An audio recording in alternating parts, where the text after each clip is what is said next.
ওয়ালিদ, আজকের বাজারে নিত্য প্রয়োজনীয় পণ্যের দাম কেমন দেখছেন?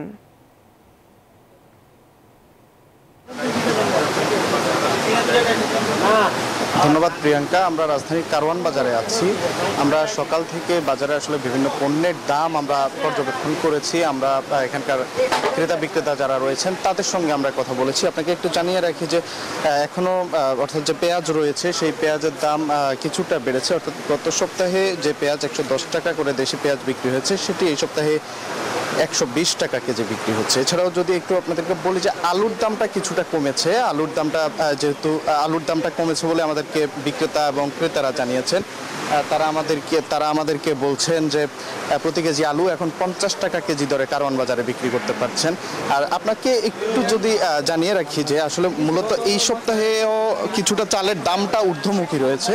অর্থাৎ প্রতি বস্তা পাইকারিতে প্রতি বস্তায় আসলে চালের দাম 150 থেকে 200 টাকা করে বেড়েছে বলে আমাদেরকে বিক্রেতারা জানিয়েছেন। ধন্যবাদ প্রিয়ঙ্কা আপনাকে। আমি যে বাজারে আছি বড় লোকের বাজার নামে খ্যাত খাজিরদুয়ারি বাজার। এখানে বড় বড় সাইজের মাছ আছে, দেখতে পাচ্ছেন। মাছের বাজারটা আমরা দেখানোর চেষ্টা করছি। বড় সাইজের যে চিংড়ি, সেই চিংড়ির দাম কিছুটা কমেছে বলে আমাদেরকে জানিয়েছে, যেহেতু গত সপ্তাহে কিন্তু অনেকটা বেশি ছিল। তবে এখানে 1300 টাকা, 1200 টাকা, একই সাথে 1400 টাকা পর্যন্ত চিংড়ি বিক্রি করা হচ্ছে।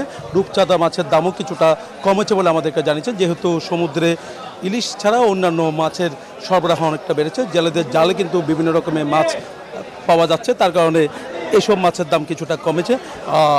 একই সাথে আমরা একটু দেখাতে চাচ্ছি যে লাক্কা কোরাল মাছ দেখতে পাচ্ছেন। কোরাল সাজিয়ে রাখা হয়েছে বাজারে, তবে কোরাল মাছের দাম কিছুটা বেশি। আর অন্যান্য যে মাছ আছে সেই মাছের দাম কিছুটা কম। লইট্টা মাছ চট্টগ্রামের মানুষের সবচেয়ে প্রিয় মাছ লইট্টা, জেলেদের জালে কিন্তু ঝাঁকে ঝাঁকে ধরা পড়ছে বলে আমাদেরকে জানিয়েছেন। তো এই কারণে লইট্টা মাছের দাম কিছুটা কমেছে। তবে ইলিশের দাম আমরা দেখছি অনেক বেশি। ইলিশ সাধারণ মানুষের নাগালের মধ্যে নেই, জেলেদের জালে কিন্তু কিছুটা কম ধরা পড়ছে। এই কারণে সংকটের অজুহাত দেখিয়ে ইলিশের দাম অনেকটা বাড়িয়ে দেওয়া হয়েছে। জয়, ধন্যবাদ আপনাকে।